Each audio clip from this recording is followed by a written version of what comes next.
Hey folks, welcome to another episode of Military Forces Unleashed. Today, we're packing up and heading to the Arctic Circle, where NATO's Arctic Marines are taking on one of the most hostile environments on Earth. Picture this: sub-zero temperatures, months of darkness, and a landscape that's as beautiful as it is deadly. We're talking whiteouts, extreme cold, and gear that freezes just by being outside. But NATO's soldiers are right up there, working to keep that frozen frontier secure. So grab your warmest cup of coffee, hit that like button to keep us warm too, and buckle up, because we're diving deep into the high north for an icy journey you won't want to miss.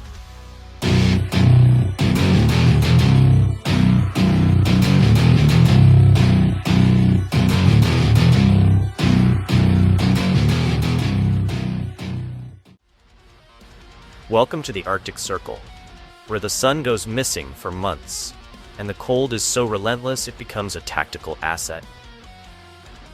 Imagine for a second what it's like to operate in a place where daylight is a memory for half the year, and where sub-zero temperatures turn each breath into a painful reminder of how unforgiving the Arctic can be.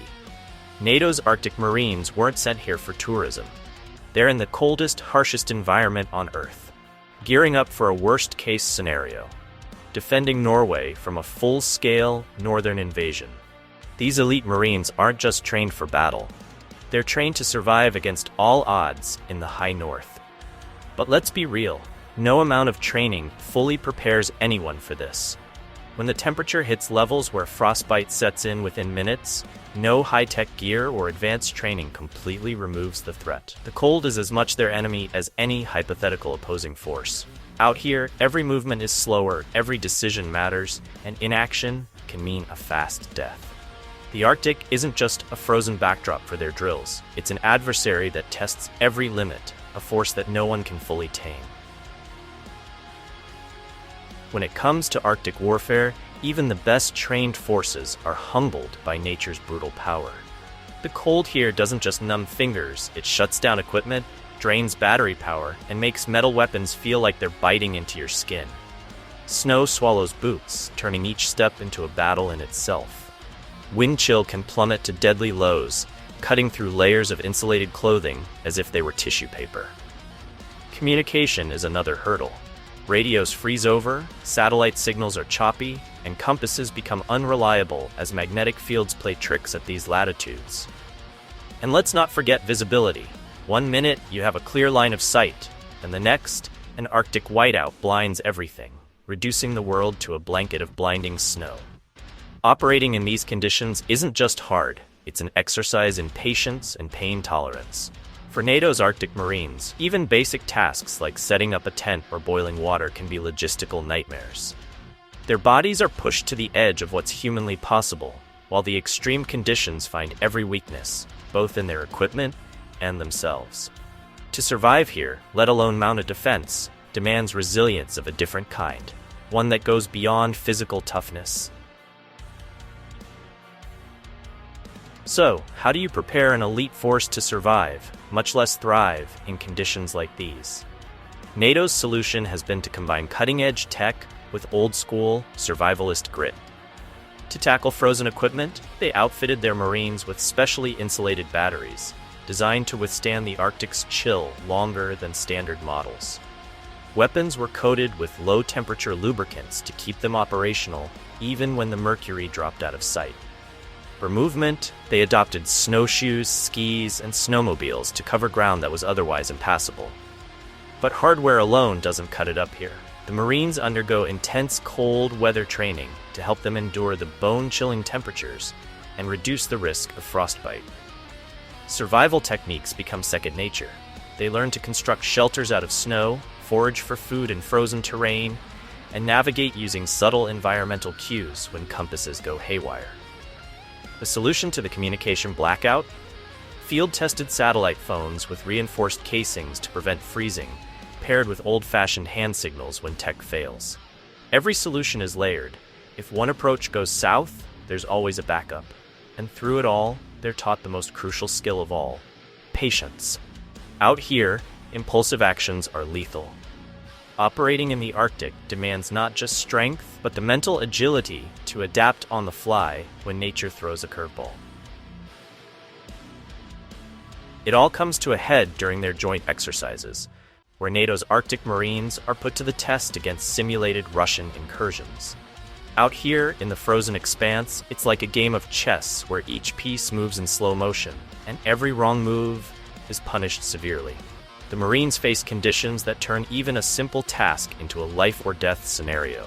A squad could be moving in perfect formation, only for an Arctic storm to descend and scatter them, leaving them with nothing but instinct and each other's voices to navigate back together.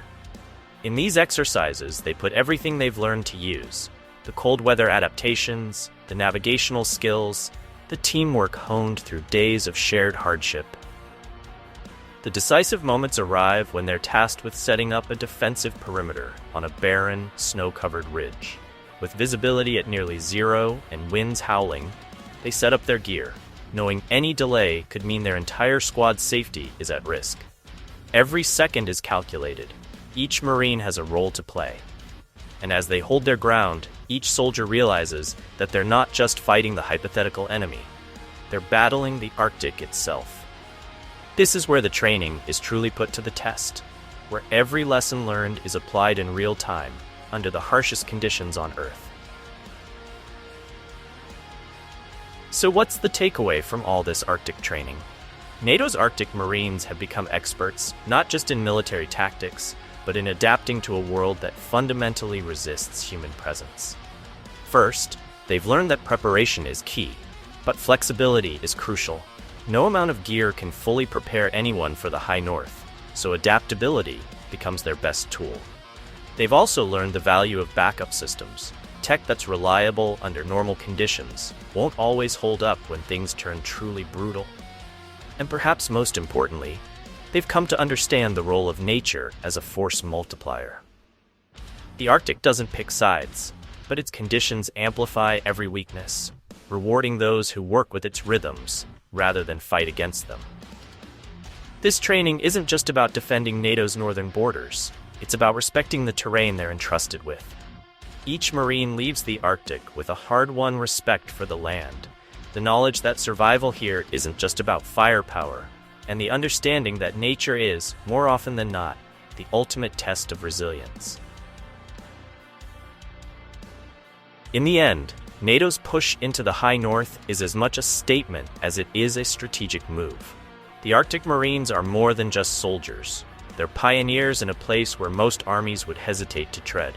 The training has its share of critics who argue that the Arctic's unique challenges make it an impractical, even reckless arena for military strategy. And there's no denying it. The costs are high, the risks are real, and the Arctic remains an unpredictable stage for any tactical endeavor. But NATO's investment in the high north shows they're serious about holding ground where few would dare. By embracing the cold, NATO isn't just preparing for a hypothetical war, they're pushing the boundaries of what modern military forces can endure. This Arctic journey is a gamble, yes, but it's one that may prove essential as global eyes turn northward. Only time will tell if these Marines' training will pay off, but one thing's certain. In the harsh landscape of the Arctic, they're gaining skills, knowledge, and a level of resilience that may one day make all the difference. All right, folks, that's a wrap for today's dive into NATO's Arctic Marines.